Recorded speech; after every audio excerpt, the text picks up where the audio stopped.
आपल्याला तर बाहेर हौशीतून बाहेर पडलं पाहिजे, हौशी मेंटॅलिटीतून मी बाहेर पडलो. असं तुम्हाला रील्स चालून काही लोक टोमणे मारतात, त्यांना काय सांगाल? ज्यांना ज्या पद्धतीचे त्यांच्याकडे कलाच नाही आहे ते रेडीमेड गाजलेल्या गाण्यावरती नाचणार आहे. तुमच्या तिसऱ्या दहावीची बुक असेल तरच या फील्डमध्ये या. 4 आणि 6 मधून प्रत्येकाला काम होत नाही. तर मला असं ऐकलं की तुम्ही पूर्णपणे नास्तिक झाला, देव देवी देवता तुम्हाला पूर्ण विश्वास संपलेला आहे. असं नेमकं कारण असं काय असतं? नमस्कार, साजरा टेक आणि प्रॉपर्टी हे प्रेझेंट द अक्षय शो मध्ये आपल्या सर्वांचं स्वागत आहे. आज जे आपल्याकडे गेस्ट आलेले आहेत ती गेली 10 ते 15 वर्ष झालं त्यांच्या तालमीत अनेक कलाकार तयार झालेले आहेत. स्वतः बीकॉमचं शिक्षण घेऊन त्याचसोबत ते डिप्लोमा इन अँकरिंग, अनाउन्समेंट आणि डबिंग, तसेच diploma in gemology, diploma in dramatics इतकंच नव्हे तर 2007 पासून त्यांनी भगवती क्रिएशन नावाची स्वतःची एक नाट्य चित्रपट संस्था निर्माण केली आहे. असे आपले नाट्य बंदिरीचे यशोधर गडकरी सर यांचं आपल्या शो मध्ये आपल्या शोवर एक छोटीशी गिफ्ट देऊन स्वागत. अरे वा, थँक्यू सो मच. वा, मस्त सरप्राईज आहे. सर, या फोटोवरून मला तुमच्या या एकांकिकेविषयी थोडंसं आठवणींना उजळालं तर बरं वाटेल, म्हणजे प्रेक्षकांना ऐकायला खूप छान वाटेल. तू पाहिलेलीस माझी एकांकिका? हो. ही तेरे मेरे सपने एकांकिका आहे. थोडक्यात माझ्या कविताच्या म्हणजे आमच्या लाईफमध्ये घडलेल्या काही घटना एकत्र करून इरफानकडून ही एकांकिका मी लिहून घेतली, इरफान मुजावर. तर आणि ही स्पर्धा म्हणून करायची पेक्षाही आनंद आपण नाटक एन्जॉय करू म्हणून केलेली एकांकिका. आणि खूप प्रयोग झाले याचे, सगळ्यात जास्त या एकांकिकांचे प्रयोग झाले होते. जवळपास 30 एक प्रयोग झाले असतील. खूप मजा आली. मी कविता होतो. कुठल्या प्रयोगाला कांची नाही, अगदी एंड ऑफ द एकांकिका कांची एंट्री करायची त्याच्यात. जेव्हा वेळ असेल तेव्हा ती यायची आमच्या बरोबर. तेव्हा ती शाळेत होती, खूप लहान होती, पण आम्ही तेरे मेरे सपने एकांकिका खूप जास्त एन्जॉय केली. नाही, तेव्हा ती एकांकिका मी स्वतः पाहिली, खूप कमालीची मजा आली होती मला. Thank you so much. आणि तुम्हाला फोटोवरूनच लक्षात येईल, सामान्य कुटुंब जे असतं, मध्यमवर्गीय किंवा आपण कॉमन पीपल, त्यांचे जे दैनंदिन जगण्यातले रोजचे प्रश्न आहेत त्यातनं कशी त्यांना उसंत मिळत नाही आणि आपली स्वप्न पूर्ण करायला वेळच मिळत नाही, या एवढ्याशा कल्पनेवरची एकांकिका आहे. त्यामुळे ती जास्तीत जास्त रिलेट होत होती प्रेक्षकांना देखील आणि परीक्षकांना देखील. मला असं विचारायचं होतं, म्हणजे तुम्ही गेली 15 ते 20 वर्ष झालं तुमच्या तालमीत बरेच कलाकार तयार झाले, तुमच्या संस्थेत पण बरेच कलाकार झाले, तुम्ही स्वतः पण खूप जास्त काम करताय. पण आता ज्यांना नवीन ऍक्टिंग मध्ये करिअर करायचं आहे, काहींना डिरेक्शन मध्ये करिअर करायचं आहे, काहींना कलाकार म्हणून स्वतःच काहीतरी लेखन करायचं आहे, त्यांना तुम्ही काय सांगाल? खूप सारे फील्ड टफ असतात, त्यापैकी हे सुद्धा एक खूप टफ फील्ड आहे.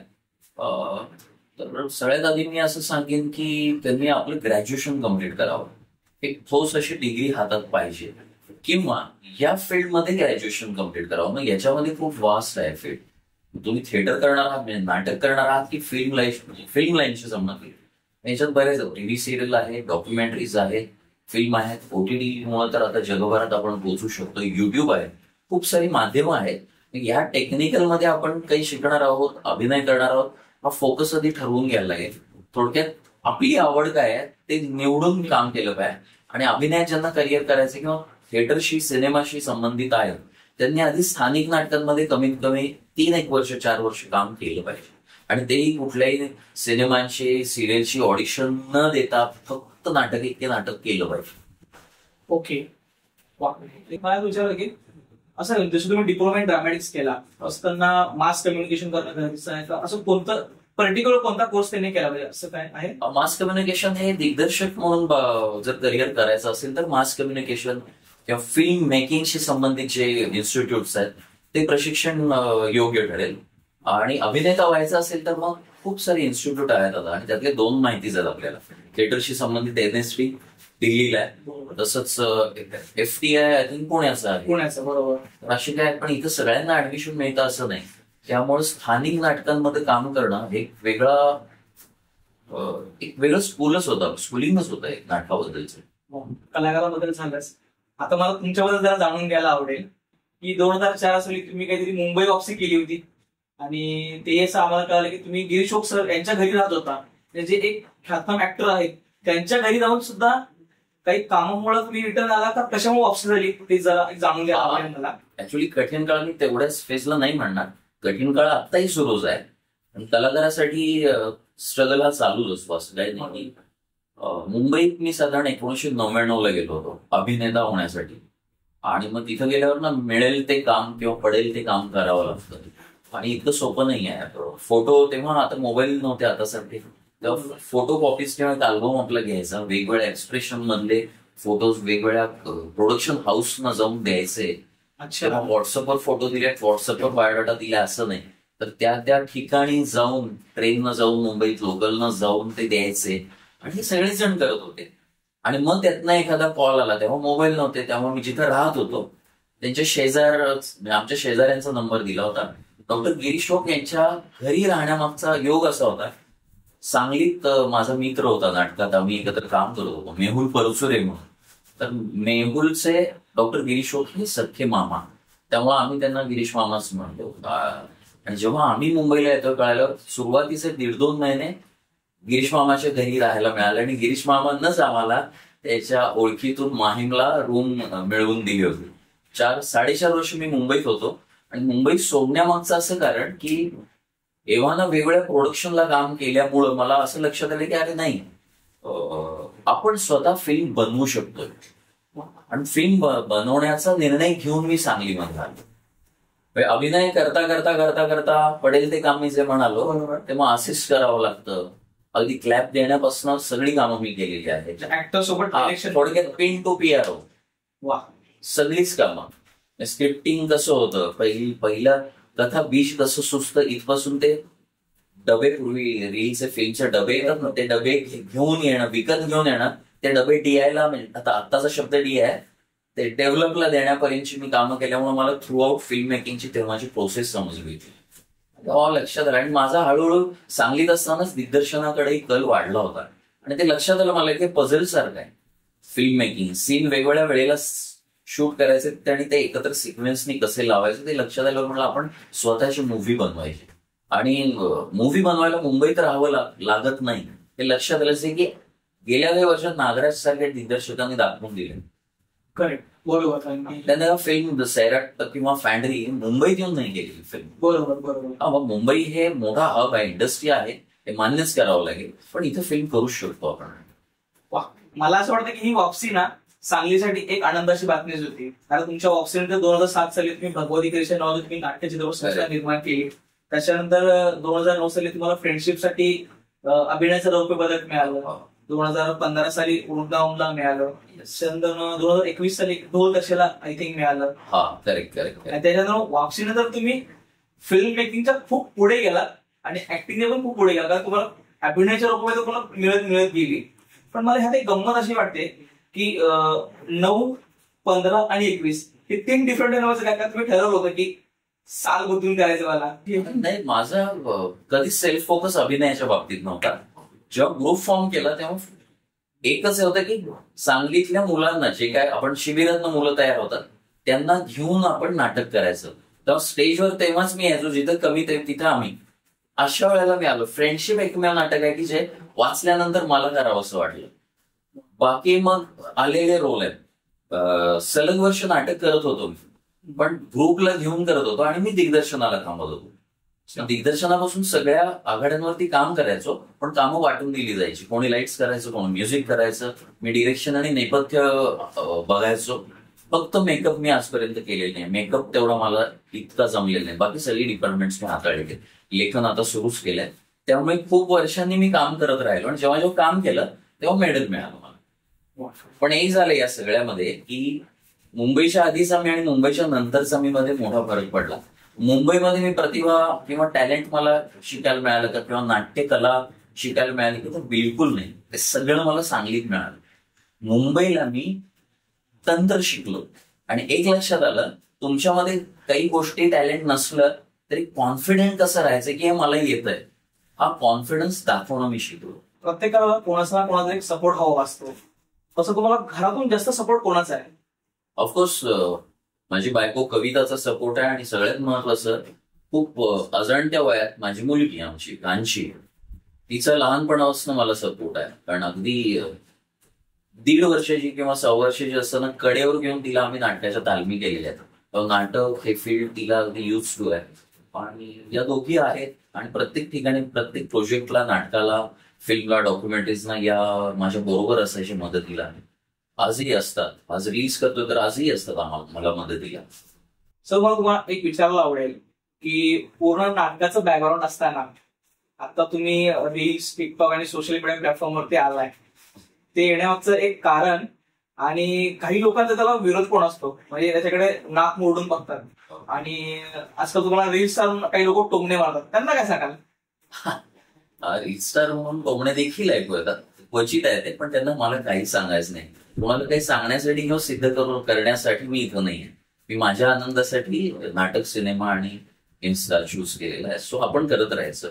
असे आवाज न ऐकण्याची प्रॅक्टिस करावी लागते आणि ती मला झालेली आहे. सगळ्यात महत्वाचं, इन्स्टाकडे यायचं कारण असं, 30 वर्ष मी सिरियसली थिएटर केलं, पण एक नाटक केल्यावरती साधारण किती प्रेक्षक मिळतो? 800 ते 1000 लोक आपल्याला एका वेळेला बघतात.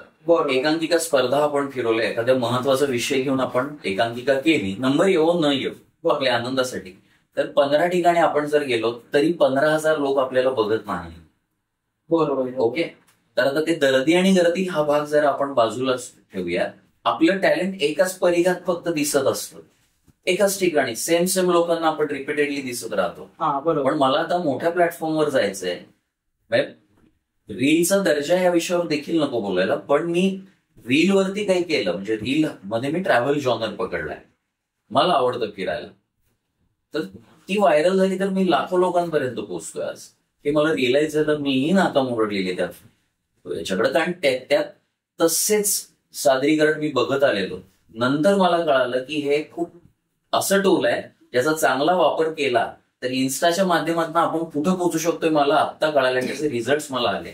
झालं असंही माझे स्टुडंटच माझ्या मागे लागले होते की सर तुम्ही आता फेसबुकवर जे काही लिहिताय त्याच्याऐवजी एकदा इन्स्टावरती येऊन बघा. मी मग त्यांचं ऐकलं, म्हणले काहीतरी सांगतायत. आणि गेली 2006 पासून युथ फेस्टिवलला एकांकिका बसवणं माझं चालू आहे. महाराष्ट्रभर वेगवेगळ्या संस्थांची नाटक आणि एकांकिका बसवून देतो, तेव्हा सातत्यानं आम्ही युथ बरोबर असतो. यांना काय हवं असतं की यांचा स्टेट ऑफ माइंड रीड करायची एक सवय लागली.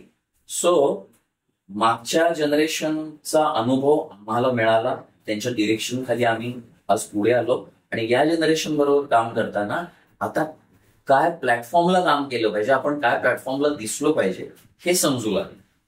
त्यामुळे 30 वर्ष नाटकात तयार झाल्यानंतर किंवा मला फिल्मची आवड असल्यामुळे मी कॅमेऱ्याला इझी आहे. कॅमेऱ्याचं बिलकुल मला कॉम्प्लेक्शन नाही. सो मी मोबाईल घेतला आणि आधी युट्यूबवर आणि नंतर इन्स्टावरती यायला लागलो. इन्स्टावरती हळूहळू मला रिस्पॉन्स चांगला येत गेला. आज तुला म्हणजे माहिती, आज सांगायला हरकत नाही, मला इन्स्टामुळं भाडीपास सारख्या मोठ्या प्लॅटफॉर्मची वेब सिरीज मिळाली. वा, लवकरच तुम्हाला भाडीपास सारख्या एका प्लॅटफॉर्मवर पाहायला मिळणार. नक्की. तर हे एक्सपोजर आहे ना. मी नाटक करत राहिलो असतो, भले मी चांगला ऍक्टर आहे नाही आहे, मला बघणारे दर्दी आहेत, पण त्या दर्दीतून बाहेर नाही ना पडत आहे मी. आपल्याला तर बाहेर हौशीतून बाहेर पडलो आहे, हौशी मेंटॅलिटीतून मी बाहेर पडलो. थोडक्यात सांगायचं तर काही लोकांनी ठरवलंय की मला राज्यनाट्यच फक्त करायचं आणि आम्हाला आमचा व्यवसाय धंदा सांभाळायचा. त्यांचं पॉइंट ऑफ व्ह्यू अगदी बरोबर आहे, पण मला पुढे जाऊन सिनेमा करायचा. सो माझा फॉलोअर पाहिजे. आणि या 8 महिन्यात आता बऱ्यापैकी लोकांना माहिती झालंय, पुणे आणि मुंबईचे फॉलोअर जास्त आहेत मला. सांगलीचे 3 नंबरला आहेत. सांगलीकर जास्तीत जास्त फॉलो करायला सुरू करा आता तुम्ही. करेक्ट. फॉलोवरून मला आठवलं की आत्ताच काहीतरी राहुल देशपांडेंचा एक सिनेमा त्यांनी युट्यूबवर टाकलाय. बरोबर. त्याबद्दल तुम्हाला काय म्हणावं वाटतं? ख्यातनाम गायक राहुल देशपांडे, त्या माणसाला युट्यूब सारख्या प्लॅटफॉर्मवर यावं लागलं. करेक्ट आहे. जे लोक अपडेट आणि अपग्रेड राहत आहेत ना, ते येणारे प्रत्येक डिजिटल प्लॅटफॉर्म, डिजिटल मीडियाला अंडर एस्टिमेट करत नाहीये की नाटक ही एक अभिजात कला आहे आणि हे काय सगळं उथळ सवंग प्रकार आहे. तर आपण उथळ नको ना करायला त्याच्यावरती. ज्यांना ज्या पद्धतीचं, ज्यांच्याकडे कलाच नाही आहे ते रेडीमेड गाजलेल्या गाण्यावरती नाचणार आहेत. त्यांच्याकडे ऍक्टिंगच नाही आहे किंवा त्यांना स्वतःची गाणी लिहिता येत, ते करतील ना. आपल्याकडे जर काही कला आहे, प्रतिभा आहे, तर ती प्रतिभा घेऊन आपण युट्यूबवरती आणि इन्स्टावरती येऊ शकतो. याला कुठेही वयाची अट नाही आहे. इन्स्टाने किंवा युट्यूबनं वयाची अट टाकलेली नाही की 20 वर्षाखालच्या मुलींनीच यायचं म्हणून. आज मोहन आगाशेसारखं व्यक्तिमत्व सोशल मीडियावरती काम करतात. राहुल देशपांडे साहेब तर कधीपासून 5 लाखाच्या वर आता फॉलोअर्स आहेत त्यांना.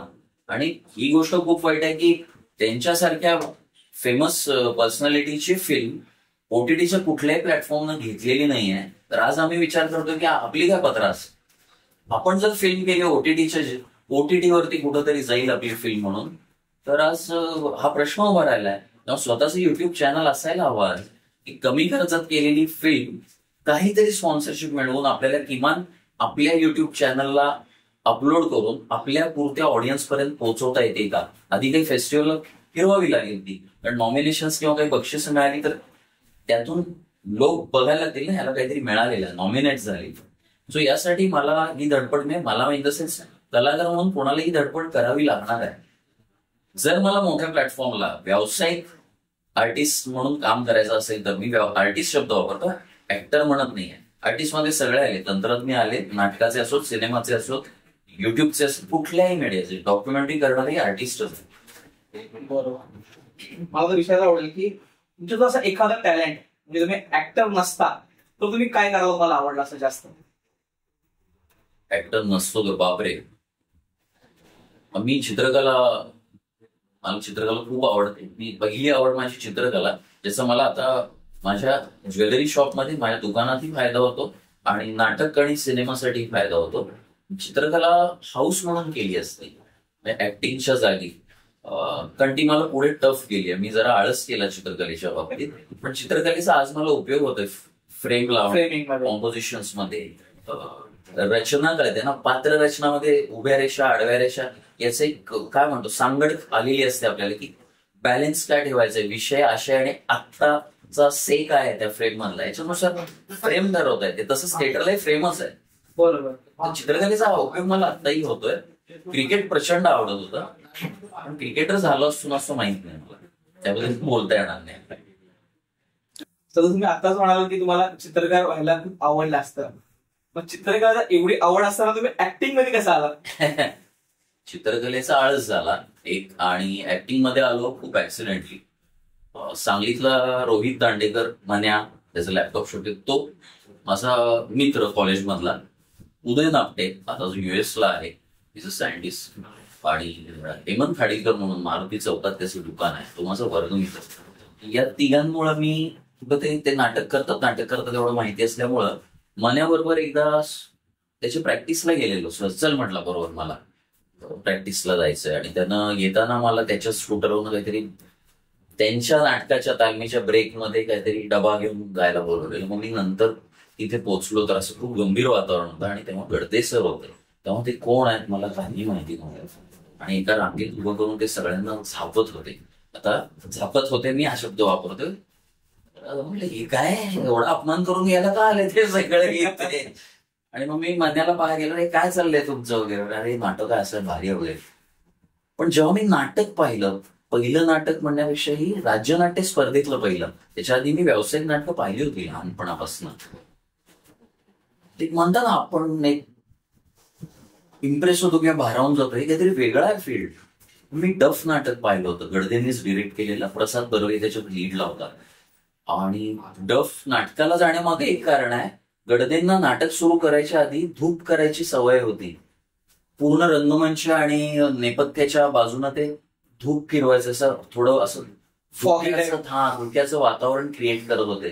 तर ते सापडत नव्हतं म्हणून तिथला कोणतरी नाटकातला एक कॉमन मित्र, माझ्याकडे सचिन गोडसे आला होता माझ्या दुकानात. मी दुकान बंद करत होतो तेव्हा, नाटकं रात्री 9ला सुरू होत होती. धुकं करण्यासाठी कोणीतरी पाहिजे होतं. हा नाही, ते काय धूप मिळेना, मग रॉकेला हवंय, काहीतरी हवंय म्हणून तो पळत माझ्याकडे त्याच्या टू व्हीलर काय पाहिजे ते जे काय लागणार होतं ते घेऊन मी त्याच्यावर कशाला पाहिजे, नाटकाला काय पाहिजे म्हणून मी त्याच्यावर नाटकाला बसलो ते गेल्यावरती, आणि ते नाटक पूर्ण पाहिलं. आणि तेव्हा त्याच्यानंतर मला असं वाटलं यासारखं काहीतरी आपल्याला करायला पाहिजे. आणि मग मन्या, उदय आणि यांच्याबरोबर मी ग्रुपला जॉईन झालो. आता आयुष्यात खूप फायदा झालेला आहे तुम्हाला? ऑफकोर्स झालेला आहे ना, म्हणजे आपली आवडती गोष्ट करता येण्यासारखा आनंदच नाही. तुम्ही आता हे ऍक्टिंग क्षेत्रामध्ये आहात, तिथे लेखनही करतात, या सर्व तुमच्या रिअलच्या आयुष्यामध्ये मला कुठे जास्त फायदा झालाय की तुम्हाला वाटेल की अरे हे मी ऍक्टर झालो, रायटर झालो, त्याच्यामुळे मला खूप चांगलं वाटतंय आणि त्याचा खूप फायदा होतोय? संघप्रमुख म्हणून आपण माझ्यात जास्त मे बी ती स्किल्स आहेत माहिती नाही, कारण मी ग्रुपही खूप हाताळलेले आहेत, डिरेक्टर म्हणूनच जास्त काम केलेलं आहे. सो हे सगळं शिकत असल्यामुळं कुठलीच गोष्ट येत नाही असं झालं नाही. म्हणजे मला काय म्हणतात अनायसे पहिल्यापासून दिग्दर्शक ही सोडे दिग्गज मिळत गेले, त्यामुळे यांच्या तालमीत वाढलं. आणि मग प्रत्येक डिपार्टमेंट नाटकातले म्हणजे प्रत्येक घटक तांत्रिक असू दे, अभिनयातला असू दे, सगळ्या शिकत गेलो. कारण आधी स्टेजवर ते ऍक्टर म्हणून गेलोच नाही मी. परत ती गंमत आहे की ऍक्सिडेंटली ऍक्टिंगला आलो. गडदेंच्या नाटकात होतो, बॅकस्टेजला होतो, प्रॉम्प्टिंग करत होतो, ते सीन पाठ होत होते आणि नेमका एक रोल करणारा व्यक्ती यायचा बंद झाला. मग अचानक गडदेंनी मला उभं केलं, मला पाठ होतं. अरे मग आता तूच कर म्हणाले, मग आता पूर्ण उभं केलं. त्याच्यानंतर तसं करत असल्यामुळं टेक्निकल बाजू पण सगळ्या माहिती झाल्या, अभिनय करत होतो. त्यामुळे एकूण ना थोडक्यात आपण म्हणतो ना सिनेमाच्या लँग्वेजमध्ये सांगायचं झालं तर स्क्रिप्ट टू स्क्रीन काय करायचंय मला जसं सिनेमातलं माहिती आहे, तसं नाटकाच्या मध्ये देखील नाटक काय निवडायचे पासून ते पडदा उघडून ते संपूर्ण सादर होईपर्यंत काय करायचंय हा फायदा झाला. म्हणजे एक गोष्ट अशी मी हायलाईट नाही करू शकत की हे माहिती असल्यामुळे मला नाटक जास्त चांगलं करता आलं. सगळंच थोडं थोडं पण व्यवस्थित करता आलं. आता जर तुम्ही म्हणालात की पहिल्या नाटक ऍक्टर म्हणून गडदे सरांनी उभा केलं, त्याच्यानंतर जे लीड तुम्ही नाटक केलं तर तुम्हाला कोण दिग्दर्शक होते जे तुम्हाला म्हटले की हे दिग्दर्शक खूप चांगले आहेत आणि मला खूप झापलं नाही, असं कोणाला वाटेल? नाही तसं नाही, डिरेक्टर सगळेच चांगले मिळाले मला. झापण्यामध्ये गडदेपट आहेत ते असं सर्व शिकत. मला लीड मिळाला पहिल्यांदा तो नाटकातला जर म्हटलं तर नागमंडलमध्ये गिरीश कर्नाड यांनी लिहिलेलं नागमंडल. आणि ऑफकोर्स सांगलीतल्या सुपरिचित दिग्दर्शक आहेत चेतना वैद्य मॅडम, त्यांनी मला लीड म्हणून घेतलं. पण लीडला घेण्यासाठी सुद्धा छोट्या छोट्या रोलमध्ये आपण दिसतो ना, त्यासाठी त्याच्या आधीच्या वर्षी मी झाडाझडती केलेलं डॉक्टर प्रदीप पाटील सरांकडं, म्हणजे गडदेनंतर प्रदीप पाटील सर, त्याच्यानंतर चेतना वैद्य मॅडमकडे मी खूप वर्ष होतो. 3-4 वर्ष मी त्यांच्याकडे नाटक एकांकिका करत होतो. आणि मी एकदा पोटेन्शियल कळालं ना, नाटकाला ना मी टेस्ट मॅच सारखं बघतो. आपले कस लागतो तो नाटकात. एकांकिकेला 40 मिनिटासाठी बेरिंग पकडणं आणि 3 तासासाठी एखाद्या पात्राचं बेरिंग पकडणं अवघड आहे. तेव्हा नाटकामुळं ऍक्टर म्हणून मी जास्त तयार झालो आणि एकांकिका तुलनेनं मी कमी करत होतो. तेव्हा मी एकांकिका 2006-07 नंतर जास्त केल्या. मग नंतर डॉक्टर दयानंद नायकांकडे काम करायला मिळालं, मुकुंद पटवर्धन, उदय गोडबोले या सगळ्यांकडे काम केलं. उदय गोडबोले म्हणजे आताचे मेड इन सांगलीचा चेहरा, उदय दादाकडे काम केलेलं आहे. आणि मग पोळ सरांची माझी भेट झाली आणि मग पोळ सरांकडेच मी खूप वर्ष काम केलं. मला हळूहळू कळायला लागली की आता आपण आपल्या आयडियाज, आपल्या संहिता, आपलं नाटक केलं पाहिजे. मग आम्ही पोळ सरांची नवीन नाटकं येत होती ती करायला सुरू केली. मला काही आयडिया सुचत होत्या, कॉन्सेप्ट सुचत होत्या. मग पोळ सरांकडनं आम्ही लिहून घ्यायला सुरुवात केली आणि हळूहळू डिरेक्टर आणि ऍक्टर अशा दोन्ही बाजू सांभाळायला सुरुवात झाली. द गिफ्ट मध्ये तुम्ही एक एकांकिका लिहिली होती, पूर्ण वेगळीच. तुम्ही जे आतापर्यंत तुम्ही जे एकांकिका लिहिल्यात बऱ्याच पूर्ण नायक नायिका 4च एकांकिका लिहिल्या, पण त्या सगळ्या थोड्या ऑफबीट आहेत. हा, त्याबद्दल जरा तुम्हाला काय सांगावंसं वाटेल? आणि ते एक आमच्या सोर्सेसकडून माहिती मिळाली होती की तुम्ही काहीतरी कोल्हापूरला ट्रॅव्हल करत होता आणि तर तुम्ही काहीतरी बसमध्ये बसून नाटक लिहिलं, त्याच्याबद्दल काय सांगतो आता. द गिफ्टच्या पर्यंत 2018ला माझं पहिलं लेखन एकांकिका नाटक म्हणून गिफ्ट लिहिली, द गिफ्ट. द गिफ्ट ही कोल्हापूरच्या DRK कॉलेजची 2 मुलं आहेत. पैकी आता एक वेल नोन ऍक्टर आहे टीव्ही सिरियल मध्ये, इंद्रनील कामत. ओके, हा. इंद्रनील आणि सौरभ करडे मला भेटले आणि तोपर्यंत ते मला बघत होते. पुरुषोत्तम करंडक मध्ये मी गेली बरीच वर्ष 2009-10 पासून सांगलीच्या कॉलेजेसना जाऊन दिग्दर्शन करायचो, जे की पुढं पुरुषोत्तम करंडकला जायचे जे कॉलेज. तर त्यांनी माझी नाटकं एकांकिका बसवायची पद्धत पाहिली. ते म्हणाले आम्हाला अशी कॉन्सेप्ट किंवा बीज सुचलंय. त्याच्यात मला ती कॉन्सेप्ट सुचली. द गिफ्ट असा विषय आहे की एक गे कपल आहे आणि त्यातल्या एकाच्या युथेनेशिया म्हणजे इच्छा मरणाची ती कथा आहे. आणि ह्याच एकांकिका दरम्यान ही एकांकिका आमची नाकारली गेली बरं का. म्हणजे परीक्षक इतके जुन्या माइंडसेटचे होते आणि त्यांनी कबूल केलं नंतर मला भेटीनंतर, जसे OTT आला आणि वेगवेगळे विषय समोर आले की मीच 12-14 वर्षाच्या गॅपनं मी परीक्षक आणि नाटक म्हणून समोर बघतोय. त्यांना मला पहिला प्रश्न विचारला होता त्यांनी की तुम्ही समाजाला काय देताय. समाजाला लेखक म्हणून काही द्यायचं नसतं, जे समाजात चालू आहे ते धडधडीतपणे दाखवता आलं पाहिजे आपल्याला न घाबरता. आणि मग ती एकांकिका गाजली म्हणता येणार नाही, कारण त्याचे प्रयोग खूप कमी झाले. पण त्या एकांकिकेच्या लेखनाला मला फर्स्ट प्राइज, सेकंड प्राइज असे मिळाले आणि एकांकिकेलाही बक्षीस मिळाली. दुसरं, आता ते गाडीतला तू विषय काढलास ना, ती गंमत अशी आहे, इंद्रनीलच्या घरी मी जेवायला असायचो, कारण प्रॅक्टिस करायची, पटकन जेवून दुपारी DRK कॉलेजला परत बसायचं. तेव्हा जेवताना सकाळमध्ये एक छोटीशी बातमी आली होती की कळंबा जेलमधल्या महिला कैदींच्या संदर्भात होती ती. तर त्यांची एक इच्छा होती, त्या अंबाबाईच्या मंदिरामध्ये अंबाबाईचा प्रसाद म्हणून बुंदीचे लाडू वळायच्या. तर त्यांची इच्छा अशी होती, तिथं एका महिला आयोगाच्या समितीनं भेट दिली होती. तर त्या महिलांकडे या कैदी महिलांनी मागणी केल्याची ती छोटीशी बातमी होती की आम्हाला देवीचे लाडू आम्ही इतके वर्ष वळतोय, तयार करतोय, तर ऑब्व्हियसली महिला आहे त्या, तर त्यांना देवीचं दर्शन घ्यायची इच्छा होती. तर त्यांनी ती डिमांड केली की आम्हाला अंबाबाई मंदिरात जाऊन आम्हाला देवीचं दर्शन मिळावं. प्रोटोकॉलनुसार हे इम्पॉसिबल होतं, जसं की घडलंच नाही. तर त्यांच्या इच्छेमध्ये, त्या मागणीमध्ये मला एक छोटीशी गोष्ट दिसली आणि मग म्हणलं आपण एकांकिका ऑलरेडी एक बसवतोय, हे लिहायचं कधी? लिहायला नाही वेळ मिळणार आहे, आपण नंतर कधीतरी 2 महिने जाऊ देत, हा फेज जाऊ दे, मग लिहू. तर या दरम्यान मी इचलकरंजीला दो बजने नावाचं एक नाटक प्राजक्त देशमुख यांचं बसवत होतो, ज्यांनी संगीत देवबावळी आता व्यावसायिकला काम करतात. तर ते नाटक करताना मी सांगलीहून कोल्हापूरला द गिफ्ट बसवायला जायचो, कोल्हापूरहून परत संध्याकाळी रात्रीच्या प्रॅक्टिससाठी इचलकरंजीला जायचो, परत इचलकरंजीहून पहाटे सांगलीला यायचा. हा जो माझा काय प्रवास होता, ह्याच्यात ते फायनली डोक्यात प्रवासादरम्यान तो विषय वाढत गेला, आपोआप प्लॉट तयार झाला त्याच्यामध्ये. काही ठरलं, मी शक्यतो ड्रायव्हरच्या शेजारची पुढची सीट पकडायचो, एक एकांत असायचा आणि त्या इंजिनच्या आवाजात एवढी शांतता मिळायची मला. मी ती बरोबर 9व्या का 10व्या दिवशी एकांकिका टाईप करून रेडी होती. दर्शनचे प्रयोग नाही झाले, 1 किंवा 2 प्रयोग आय थिंक मिरजेला झाले तेवढेच. आणि पुढे ते पुरुष विरहित एकांकिका आहे, 16-17 महिलाच आहेत.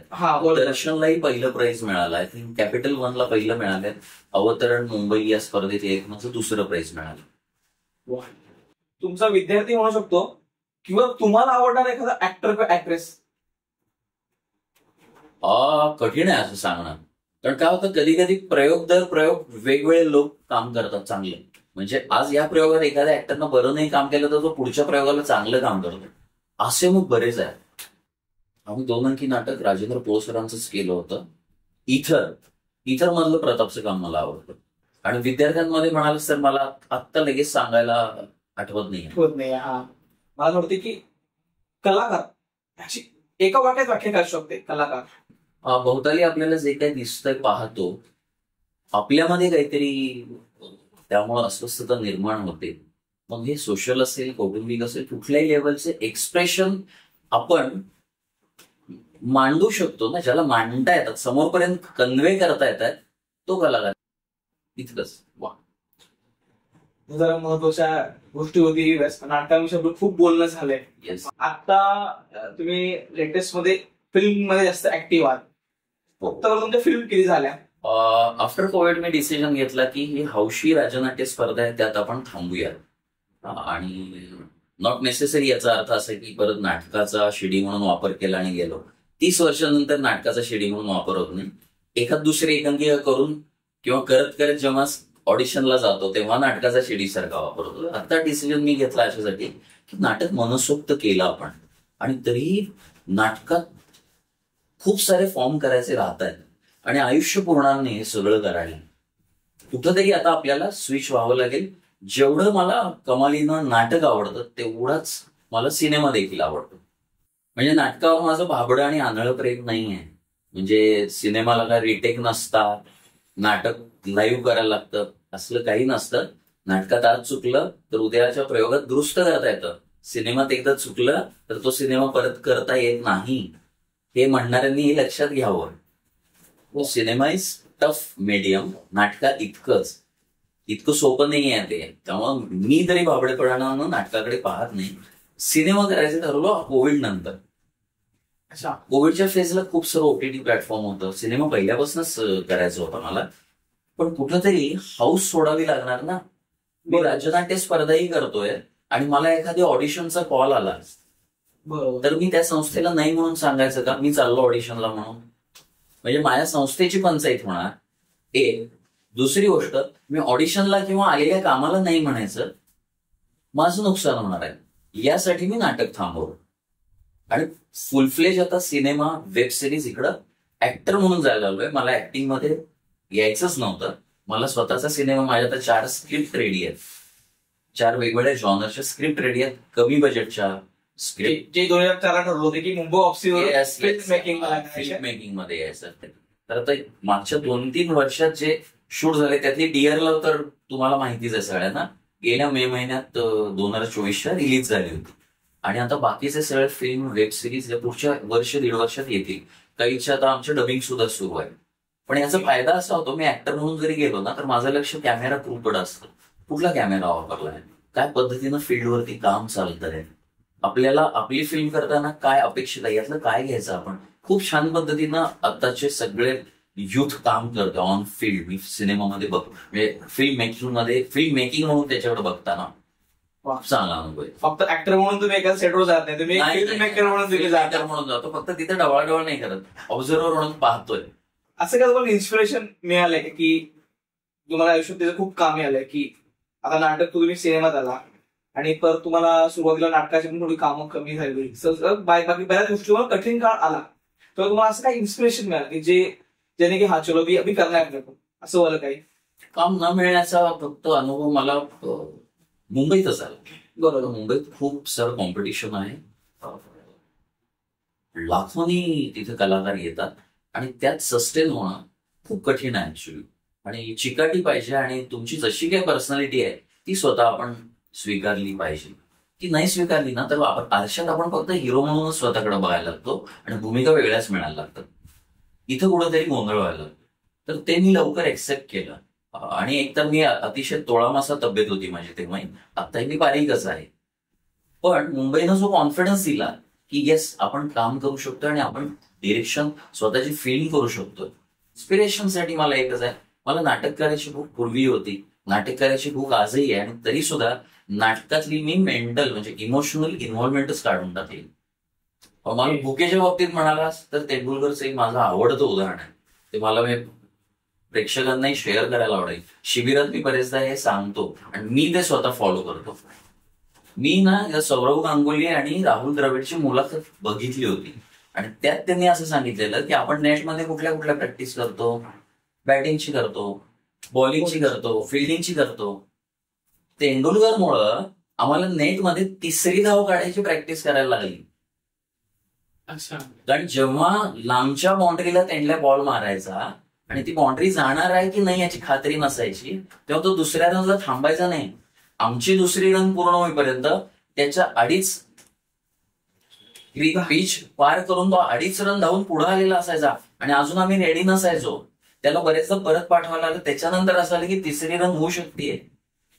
मग त्यांनी 3ऱ्या धावेची प्रॅक्टिस केली नेटमध्ये. हे जेव्हा सांगितलं तेव्हा कळालं त्याची जी 3ऱ्या धावेची भूक आहे ती आर्टिस्ट म्हणून आपल्याला प्रोफेशनली काम करताना उपयोगी पडतं. तुमच्या 3ऱ्या धावेची भूक असेल तरच या फील्डमध्ये या. 4 आणि 6 मारून प्रत्येकाला काम होत नाही. त्यामुळे तू नीट ऑब्झर्व कर. जेव्हा रॉबिन सिंग सारखे, कैफ सारखे, युवराज सारखे आणि आता धोनी सारखे आले. आता रॉबिन सिंग आणि कैफचं करिअर धोनी आणि तेंडल्यासारखं नाही झालं, पण त्यांनी ज्या छोट्या छोट्या पार्टनरशिप केल्या ना, 25, 30, 60 अशा पार्टनरशिप, त्या अपोजिट टीमला पॅनिक न करता झालेल्या आहेत, धावून झालेल्या आहेत. आणि मग लक्ष देत अरे यांची 60 बॉलला 60ची पार्टनरशिप झाली आहे, 4-6 जात नाही आहेत. अशा वेळेला ही भूक उपयोगी पडते. त्यामुळे यांचं कॉन्ट्रीब्युशन, तेंडल्याबरोबर धावणाऱ्यांचं कॉन्ट्रीब्युशन विसरून नाही जाणार. तसंच माझ्या टीम मधले बारीक खेळा उचलणाऱ्याचे मी कॉन्ट्रीब्युशन विसरत नाही. त्यामुळे आज एवढी सगळी माणसं जोडली गेली. वा, अतिशय छान तुम्ही खेळून उदाहरण दिलंय. मला तुमच्या एक सर्वात आवडलेल्या एकांकी, मला आवडले की तुम्ही काहीतरी महापुरावरून एखादी लिहिली होती. करेक्ट. नाव तुम्हाला आठवत? अवघा रंग. बरोबर. असं 2019ला पुन्हा पूर आला ना सांगलीमध्ये आणि खूप जास्त दिवस पाणी राहिलं होतं, लाईट्स गेले होते आणि त्याच्यानंतर सगळ्या साहित्य घेऊन टाकत होते लोक बाहेर. म्हणजे अशी अवस्था होती की त्याच्यात रडावं का नाही का असं चेहरे म्हणजे न बघण्यासारखे होते लोकांचे. इतक्या वर्षांची गुंतवणूक, सगळं पैसा अडका ज्याच्यात घातलं ते सगळं फेकत होते आणि सगळं चिखलमय झालं होतं. टाकणाराही चिखलमय आहे, जे वस्तू टाकल्या तेही चिखलमय. आम्ही असं सरपकट्टा, हर्बट रोड असं खिंडत होतो. आणि एक गोष्ट मला कॉमन जाणवली, सगळं एका रंगात दिसत होतं. म्हणजे मोठे ज्वेलरीचं शोरूम सुद्धा चिखलमय झालंय आणि एखाद्याची टपरी सुद्धा चिखलमय झाली. तिथं रिअलाइज झालं की या पृथ्वीच्या संकटासमोर, निसर्गासमोर, मग निसर्ग तुम्हाला खूप काही देतं सुद्धा चांगलं, आणि त्याच्या अशा रिॲक्शन सुद्धा येतात. त्याच्यात कोणीही लहान मोठं नाहीये. त्या अर्थानं अवघा रंग नावाची मला एकांकिका सुचली. ती महापुराची सगळी पार्श्वभूमी आहे आणि काही लोक टेरेसवर अडकलेत, मग तिथून ते कसे सुटतात ह्यावरती ती एकांकिका. वा, तुम्ही आता अवघा रंगाबद्दल सांगितलं. अवघा रंग म्हटले की आपल्याला विठ्ठल आठवतो किंवा आपल्याला एक देवीची किंवा देवतेची मूर्ती आपल्याला आठवते. तर मला असं ऐकायला मिळेल की तुम्ही पूर्णपणे नास्तिक झाला. देव, देवी, देवता यांच्यात काय तुम्हाला पूर्ण विश्वास संपलेला आहे. काय याचं नेमकं कारण असं काय असू शकतं? प्रश्न पडला, साधं कारण आहे. असं प्रश्न पडत जातात. ऍज अ डिरेक्टर एक गोष्ट लक्षात आलेली की आपल्याला जर वर्ल्ड लेवलला सिनेमा करायचा आहे, नाटक करायचं आहे, तर वाचन खूप जास्त पाहिजे. आपल्याला जागतिक राजकारण माहिती पाहिजे, मानवाचा उत्क्रांतीपासूनचा इतिहास माहिती पाहिजे. या सगळ्या गोष्टी मी वाचत आलो. जे हे बिफोर कोविड सांगतो मी, पण कोविडमुळं वाचन आणखीनच वाढलं. कोविडच्या काळात मी ऑलरेडी नास्तिक झालेलो होते. या वाचनानं आणि मग स्वतःचं चिंतन, अनेक प्रश्न आणि येणारी उत्तर सगळी हवेतली. मग या निर्णयावर मी आलो की देव नावाचं प्रकरण कुठे अस्तित्वात नाहीये. जे मला असं वाटत नाहीये, वाटतंय असं म्हणत नाही, देव नाहीये असं मला वाटतंय, नाही, देव नाहीये याच्यावर मी ठाम आहे. आणि मी खूप देवभोळा होतो आणि नाटकानंच मला शिकवलं प्रश्न विचारायला. आपण या प्रश्नापासून लांब पडतो. थोडक्यात लहानपणापासून देव मानत आलेलो असतो. देवावर कशी शंका काढणार आपण असं. आणि मग लक्षात आलं की देव आणि पुढे जाऊन धर्म हे मानवानंच निर्माण केले. ती त्या त्या काळातली गरज होती. सिंपल आहे. मी आता हा विषय निघालायच म्हणून सांगतो की हे सगळं कसं म्हणून. तर जेव्हा आपण पशु अवस्थेत, रानटी अवस्थेत, उत्क्रांतीच्या काळात, मग नंतर वसाहत तर खूप नंतर आहे, शेती सारखा काहीतरी प्रकार करायला सुरू झालो किंवा एकत्र समूहानं राहायला लागलो, शिकारी करायला लागलो, तेव्हा काहीतरी विजा चमकतायत, अचानक अंगावर काहीतरी पडतंय आणि माझे अनेक साथीदार मरतायत, जळतायत, पूर येत आहेत, चिखल आणि पाण्याबरोबर वस्तीच्या वस्ती माझी वाहून जातीये. मला कंट्रोल करणारं काहीतरी आहे असं तेव्हाच्या मानवाला वाटायला लागलं. आणि ती देवता म्हणजे निसर्ग देवता होती. हळूहळू आपण बघतो ना, देवराई असतात, त्या जागांची पूजा करणं, तिथं काही दगड ठेवणं, या श्रद्धा वाढायला लागल्या पुढं. आणि ही निसर्गाशी संबंधित देवता होत्या या सगळ्या. आणि आपल्या निसर्गाचं रक्षण केलं की आपणही सुरक्षित राहतो हे हळूहळू कळालं. पण पुढे काय झालं, देवाची भीती सामान्य लोकांमध्ये पसरतीये हे जेव्हा लोकांना कळायला लागलं, जेव्हा त्यामुळं देव किंवा पुढे जाऊन त्या धर्मांची निर्मिती झाली, धर्म ज्यांच्या हातात होते, धर्माच्या नाड्या ज्या लोकांच्या हातात होत्या, त्यांना कळालं की देवाचाच आपण टूल म्हणून वापर करू शकतो. देवाची भीती दाखवून पुढे त्याचा वापर व्हायला लागला. इतकं साधं सोपं आहे. देव नाही आहे मला तर वाटतं त्यांच्यातल्याही बऱ्याच जणांना माहिती असणार. मी बिनधास्त आहे. आता जे काय आपण करू त्याला आपण स्वतः जबाबदार आहोत. त्यामुळे आपल्याला, आणि मी नुसता नास्तिक नाहीये, माझा प्रवास रॅशनलिझमकडे होता. म्हणजे विवेकवादी विचार. रॅशनलिझमचा तसा मराठी अर्थ खूप व्यापक आहे, पण आगरकरांकडून आलाय तो विवेकवाद आलेला. मी रॅशनलिझमच्या शोधात होतो आणि मग या गोष्टी उलगडत गेल्या. So I am rationalist atheist. कारण सगळेच नास्तिक हे रॅशनलिस्ट नाहीये. रॅशनल होणं म्हणजे अहंकारावरती थोडाफार आपलं कंट्रोल असणं. म्हणजे मला अहंकारच आहे असं नाही, पण एक कंट्रोल राहतो. मजा आली मला नास्तिक राहण्यात. आता मला मजा वाटली. फार सिरियस होणार जायला नको आपण. यांनी ऐकलं पाहिजे. मी ऐकलं पाहिजे. प्रेक्षकांना फार सिरियस बोलताय. तुमच्या असं काही मजेदार किस्सा आहे जो प्रेक्षकांना ऐकायला पण आवडेल, मला ऐकायला आवडेल? मजेशीर खूप सारे किस्से आहेत. पण मी पहिली फिल्म जी असेच केली होती 2001ला, माझा रूममेट, जसं मेहुल परचुरे रूममेट होता तसा शिवदर्शन कदम म्हणून एक आम्हाला नवीन मित्र मिळाला. आणि तो तेव्हा गजेंद्र आहिरेंना 4-5 वर्ष असिस्ट करत होता आणि he was technically so smart, strong पण होता. म्हणजे त्याला एडिटिंग पासून कॅमेरा हँडलिंग पासून सगळं येत होतं. सो आमच्या रूम मध्येच बसून एक फिल्म लिहिली गेली. गजेंद्र आहिरे सर यायचे, कौशल इनामदार यायचा, अजित परब आमच्या रूमवर, हे सगळे असायचे. यातून फिल्म पण कशी तयार होते, कागदावर लिहिण्यापासून ते मेकिंग पर्यंत. सो शिवदर्शनच्या त्याच्या पहिल्या आग या फिल्म मध्ये मी फर्स्ट असिस्टंट डिरेक्टर म्हणून काम केलं. तर त्याच्यामध्ये विनय आपटे होते. विनय आपटे तर सगळ्यांनाच माहिती, अभिनेते, दिग्दर्शक, निर्माते, मराठी असा कलाकार ज्याच्याकडे मर्सिडीज बेन्झ होते आणि तेही अभिमानानं सांगायचं. माझी खूप चांगली ओळख होती विनय सरांची. तर त्यांचा एक सीन आम्हाला खूप मला आठवतोय स्पेशली. ते ना त्या फिल्म मध्ये आदिवासी पाड्यात कुठल्या तरी कारणानं पोलीस इन्स्पेक्टरचा, त्यांचा पीआयचा रोल होता. ते तिथे जातात आणि तिथे काहीतरी बाचाबाची होते आणि त्या हाणामारीमध्ये त्या इन्स्पेक्टरला म्हणजे विनय आपटे सरांच्या कॅरेक्टरला डोक्यात जोरात मारलं जातं आणि ते पडतात आणि ते मेले तसं दाखवायचं होतं ऍक्च्युली. तर आता एक व्हाईट शॉट मध्ये काय घेतलं की ती हाणामारी झाली आणि क्लोज घेतला, डोक्यात काहीतरी काठी किंवा वस्तू मारली आणि मग पडल्यानंतर ते मेलेचा सीन होता. त्यात ते एकटेच आणि क्लोज, म्हणजे ते पडलेत आणि त्यांचा चेहरा येणार होता आणि कॅमेरा झाला, रोलिंग झालं, साऊंड झाला. आमचा डिरेक्टर शिव ऍक्शन म्हणाला. विनय आपटे पडलेल्याच ठिकाणी डोळे उघडले, तर मेलेल्यामध्ये मी ऍक्शन काय करू म्हणून त्यांनी शिव असेल सगळा क्रू हसला होता. मग तरी ते म्हणाले नाही नाही नाही तू तुझं काम कर, ऍक्शन म्हण, मी मरतो म्हणे. तर मजेशीर असे बरेच किस्से. मरण्याची ऍक्शन म्हणजे आता मी मेलो तर मी ऍक्शन काय. बरोबर. पण मला सर तुम्हाला विचारायला आवडतं की तुम्ही इतका प्रवास केलाय, या प्रवासात तुम्हाला असं कधी वाटलं की भाई अभी मैंने सब कर लिया, हे प्राऊड, हे कधी वाटलंय तुम्हाला? अजून अजिबात नाही वाटलेलं. बापरे. कारण आता सुरुवात आहे. मला फिल्म करायची आहे, मी फिल्म केली आहे का? अजून नाही केली. जेव्हा फिल्म करेन आणि ती मला वाटेल की मी योग्य फिल्म केली, मग ती हिट हो न हो, प्रेक्षकांच्या पसंतीस पडो, समीक्षकांच्या पसंतीस पडो न पडो, मला वाटलं काय मला हवी तशी फिल्म केलेली आहे, तेव्हा माझ्यासाठी प्राऊड मोमेंट असेल. आणि कवितासाठी, कारण कविता आणि कांचीनं खूप वर्ष कळ सोचली आहे माझ्यासाठी, सहन केले त्यांनी हा सगळा स्ट्रगल ऍक्च्युली. सो तेव्हा मला प्राऊड वाटेल येस आपण फिल्म आपल्याला हवी तशी केली. पण तो टफ जॉब आहे आता माझ्यासाठी. त्यातून असं जाणवतंय की प्रत्येक यशस्वी पुरुषामागे एक स्त्री असते. सरांच्या मागे कविता मॅडम आहेत, त्यांचा खूप सपोर्ट आहे आणि त्यांच्या सपोर्टने तुम्ही लवकरात लवकर तुमची पहिली फिल्म तुम्ही बनवावी आणि त्यांना एक प्राऊड मुवमेंट फील करून द्यावं. Yes yes yes.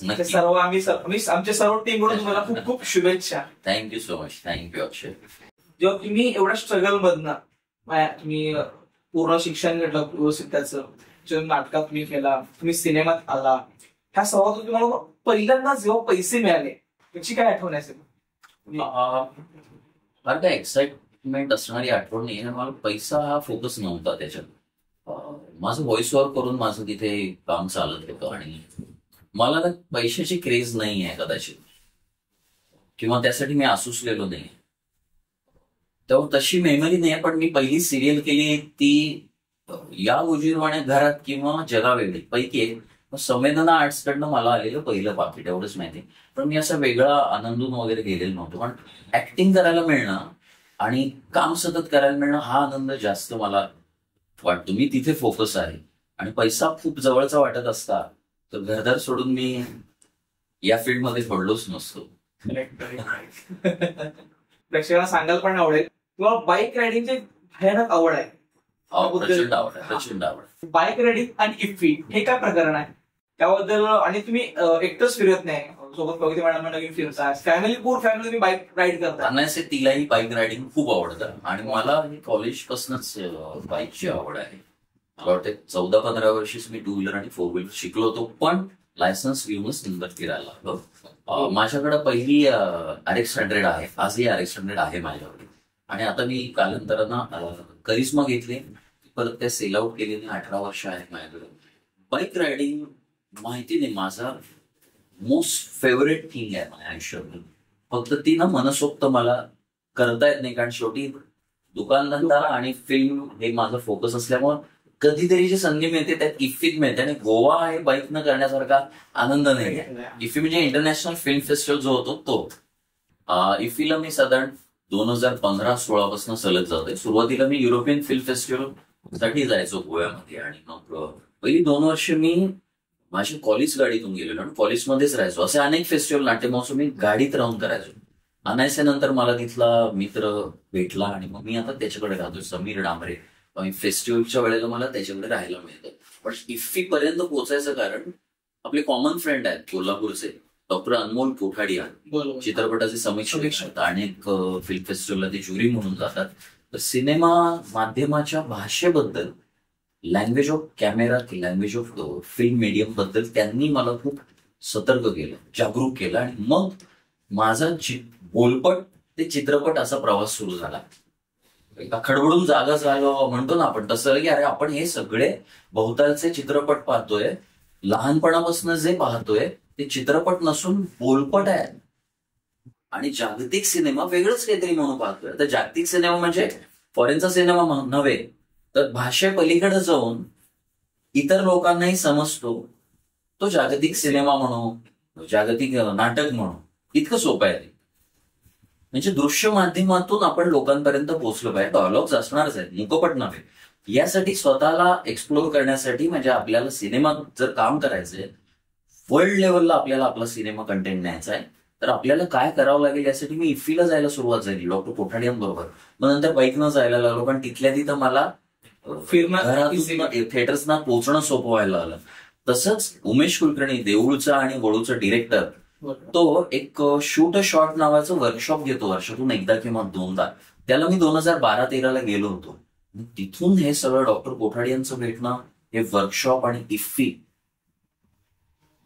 काय म्हणतो आपण, एकदम झडप उघडली डोळ्यावरची, मेंदूवरची थोडक्यात सांगायचं. आणि मग मी येस, आपल्याला या पद्धतीचा सिनेमा करायचा जो ठाम झालो.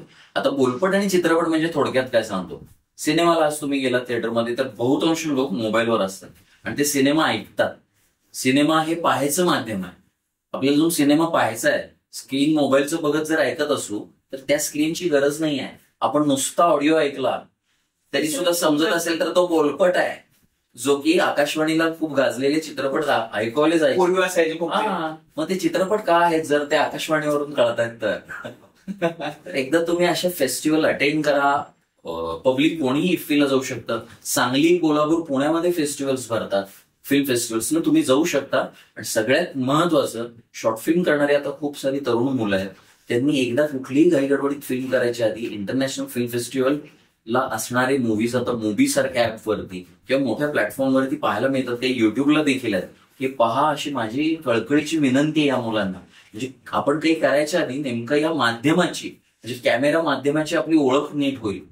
सोप्या भाषेत सांगायचं तर असं आहे अक्षय, असे स्वस्तातले कॅमेरे आल्यामुळे शूटिंग सोपं झालंय, फिल्म मेकिंग सोपं नाही झालेलं. कारण आपण जे शूट करत आहोत त्याला फिल्म म्हणायचं का, हा प्रश्न आधी आपण स्वतःला विचारला पाहिजे. तर फिल्म मेकिंग करायचं असेल तर आधी चित्रपटाची भाषा समजून घेणं गरजेचं आहे. ती समजून घेण्यासाठीची एवढी सगळी लांबड किंवा धडपड लावलेली. मग हे करत असताना मी बाईक रायडिंग पण एन्जॉय करतोय. फिल्म फेस्टिवल नंतर IBWला मी गेलो. म्हणजे इंडिया बाईक वीक नावाचा दरवर्षी डिसेंबरला गोव्यात एक मोठा फेस्टिवल होतो. तो कोणीही जाऊ शकतो, त्याला वेगवेगळ्या बाईक्स जगभरातले बघायला मिळतात. मला प्रेक्षकांना सांगायला आवडेल की सरांच्या बाईक रायडिंगची तुम्हाला जी आवड आहे त्याला पाहायचं असेल तर सरांचे एक युट्यूबला चॅनल आहे सर, तर प्लीज तुम्ही चॅनलचं नाव. माझं इन्स्टाला पेज आहे यशोधन गडकरी नावानंच, आणि ट्रॅव्हल व्लॉग्स आहेत. माझा जॉनर ट्रॅव्हल्स आहे सगळा. पण मला हिंडायला खूप आवडतं आणि कुठं कुठं हिंडलो ते मित्रांना जसं सांगतो ना तसं मी कॅमेऱ्यात सांगतो, त्यामुळे लोकांना माहिती मिळते. तर प्लीज फॉलो करा. इन्स्टावरती आहेस मी. युट्यूबला मी परत येतो. युट्यूबला याच नावानं माझं चॅनल आहे, पण ते डिस्कंटिन्यू झालं होतं. या महिन्यापासून परत सुरू करतोय. Thank you sir, thank you. आपण आता पुढच्या एका शेवटच्या सेशनकडे वळूया आपण. त्याला आपण एक नाव दिले रॅपिड फायर सेक्शन. पटकन आन्सर कशी द्यायची, आपण सुरू करा सर. येस सर, पहिल्या क्वेश्चन मला की फेवरेट मूवी जॉनर तुमचा कोणता आहे? मूवी जॉनर असं म्हणता येणार नाही मला. विषय कुठलाही आवडू शकतो, पण मला तो चित्रपटी या भाषेतनं मांडायला आवडेल. नाही सर, आपल्या सेशनचं असंच आहे की फेवरेट मूवी तुम्ही पटकन सांगा पाहिजे की तुम्हाला थ्रिलर आवडतं, हॉरर आवडते. नाही असं नाही सांगता येणार. हा कारण त्यावेळेला काय आवडेल, कारण मी एका साच्यात अडकलो ना परत. प्रेक्षक म्हणून पण एका साच्यात अडकलो. अरे मी एकाच वेळेला इफ्फीला जातो ना, एका वेळेला आयबीडब्ल्यूला पण जातो. मला डिरेक्टर आणि लेखक म्हणून विषय किती मिळत आहेत. मी फिल्म पण नाही बघत आहे. फिल्म शिवाय आजूबाजूला जग आहे, त्या जगातनच आपण फिल्म निर्माण करणार आहे. सो या बाबतीत पण मी त्याच्यात अडकत नाही. तुम्ही तर शेवटचं लास्ट गुगल सर्चला काय सर्च केलं होतं? मी आताच विषय झाला आपला अल्फा 6700 कॅमेरा सर्च केला होता. वा. तुम्हाला आवडणार फेवरेट फास्ट फूड कोणतं आहे? फेवरेट फास्ट फूड कविता करते 2 मिनिटात पिठलं, पातळ पिठलं. आता ते फास्ट फूड मध्ये येतं का मला माहित नाही, पण फास्ट फूड मध्ये चायनीज देखील मला आवडतं, बर्गर्स देखील आवडतात. तुमचा एक फेवरेट डायलॉग ऍक्टरचा जो तुम्ही तुमच्या ओन स्टाईलने घ्यायला तुम्हाला आवडेल? आधीचा मी अभिषेक बच्चनचा डायलॉग सांगतो. मला फार आवडलेला डायलॉग आहे. अभिषेक बच्चन रशीदला एक डायलॉग म्हणतो, तुम्हें मानने के लिए मुझे यहाँ आने की जरूरत नहीं, लेकिन तुम्हें मरता हुआ देखने की खुशी में गवाना नहीं चाहता. दुसरा बच्चनचा डायलॉग आत्ताच्या नागराज मंजुळेच्या झुंड मधला आहे, हर बार जीतना जरुरी नाही. प्रत्येक वेळेला आपल्याला काही कोणी टोमणा मारला, बोललं, खिजवलं, हर बार जीतना जरुरी नाही. तुम्हाला तुमच्या आयुष्यात असणारा सर्वात बिगेस्ट फिअर कोणता आहे? बिगेस्ट फिअर, भीती. या घडीला एक भीती वाटली मला खरं सांगायचं. राहुल देशपांडे सारख्या मोठ्या आणि फेमस माणसाची फिल्म ओटीटीला जात नाही, तर मी आता फिल्म कशी करू आणि ती फिल्म केली तर कशी देऊ, ही भीती आहे या क्षणाला मला. कारण आयुष्य स्टेकला लागलंय. 50 ओलांडायची, आता मी 50 ओलांडतो. या दोघी वाट बघतात कधी फिल्म येणार, ती करून देऊ कोणाकडे. आमच्यासारख्या फिल्म मेकरना काय प्लॅटफॉर्म आहे. मी हाऊस म्हणून गल्ली बोलत फिल्म दाखवते, आता युट्यूबवर आणली वगैरे, पण माझा निर्माता किंवा मी फिल्मला पैसे लावले असतील, मी कुठनं लावणार आहे पैसे फिल्मला? मित्रांना गोळा करून लावला असेल काय 10, 15, 20 लाख. ती प्रत्येकाच्या आयुष्याची जमापुंजी आहे, पण मी परत कसे करू? बरोबर. फिल्म मेकर्सना पण आपण बनचुके नाही का प्रोड्युसरला सांगतोय फिल्म हिट करून देतो, असं नाही करता येऊ शकत. कारण एका कलाकारानं फसवलं तर सगळ्या कलाकारांकडे कलाकार फसवतात म्हणून बघितलं जाईल. कारण आज फर्स्ट डिरेक्टर म्हणून कोणी निर्माता पैसे का लावत नाही, तर असे प्रकार घडतायत. अनेक लाखो रुपयांमध्ये फिल्म करून दिली जाते आणि ती करून दिल्यानंतर त्याला डिस्ट्रीब्युशनला, प्रेससाठीचा आणि या सगळ्यासाठी जाहिरातींसाठी वेगळा खर्च येतो. हे निर्मात्यांना सांगितलंच जात नाहीये. निर्मात्याचा खिसा रिकामा झालेला असतो तोपर्यंत. त्यामुळे इतर निर्माते नवीन डिरेक्टरवरती पैसे लावायला तयार नसतात. मग परत सेलिब्रिटी फेस आले की प्रॉब्लेम काय होतो, कंटेंट स्ट्रॉंग आम्ही घेतलेला असतो, कंटेंट डिफोकस होतो. सेलिब्रिटींची मूवी बघायला जातात, मूव्हीमध्ये काय सांगितलंय बघायला प्रेक्षक येत नाही. ओटीटी माध्यम मला त्यासाठी आवडतं. ओटीटीनं स्टारडम मोडीत काढलं. ओटीटी मध्ये कोणी चेहरा येतो, चांगला ऍक्टिंग करतात, कंटेंट चांगला मिळतो, बघितला जातो. ओटीटी दिलासा होता, पण आता ओटीटी पण फिल्म घेत नाहीये. मराठी फिल्म नाकारली जाते. सगळ्यात महत्वाचं, मराठी फिल्म नाकारली जाते ओटीटीवरती. हे राहुल देशपांडेनं कळकळीनं सांगितलेलं आहे त्याची मुलं. सत्य आहे की नेटफ्लिक्सला पण मराठी फिल्म कमी आहेत, अमेझॉन पण मराठी फिल्म कमी आहे. तुम्ही यंगस्टर्स आहात सगळे, आपण सोल्युशन काढलं पाहिजे याच्यावर. आणि मला हे माहिती आहे, माझा फॉलोअर हा माझा प्रेक्षक असेल का अजून मला गॅरंटी नाही आहे. माझ्या फॉलोअरला काय बघायचं, मी दिलेली सिरियस मूवी बघायची का बघू आम्ही सिरियस मूवी, असं माझा फॉलोअर म्हणाला तर ही गॅरंटी मला नाहीये की आपला फॉलोअर आपला प्रेक्षक होईल. तुमच्या फॉलोअर्सना आणि आमच्या चॅनलच्या फॉलोअर्सना तुमच्या येणाऱ्या आत्ताच्या सध्याच्या 1.5 वर्षाच्या मूवीचे एकदा सांगितलं तर बरं वाटेल. येस, मी पण तेच होप करतो की माझे फॉलोअर्स माझी मूवी, येणार प्रत्येक प्रोजेक्ट मूवीज बघतील. या मागच्या 2-3 वर्षात खूप सारं काम झालं. विधी लिखित नावाची एक वेब सिरीज युट्यूबला आली, सगळ्यांचा चांगला रिस्पॉन्स आलाय त्याच्यावरती. तर मी ऍक्टिंग केलेल्या काही मूवीज आणि वेब सिरीज येत आहेत. सगळ्यात महत्वाचा इन्स्टाचा झालेला फायदा म्हणजे भाडीपा सारखा मोठा प्लॅटफॉर्म मला अप्रोच झाला इन्स्टामुळे, आणि त्यांच्या आत्ताच्या अपकमिंग वेब सिरीज मध्ये मी काम करतोय. वेब सिरीजचं नाव आहे तू अभी तक है हसी सीझन 2.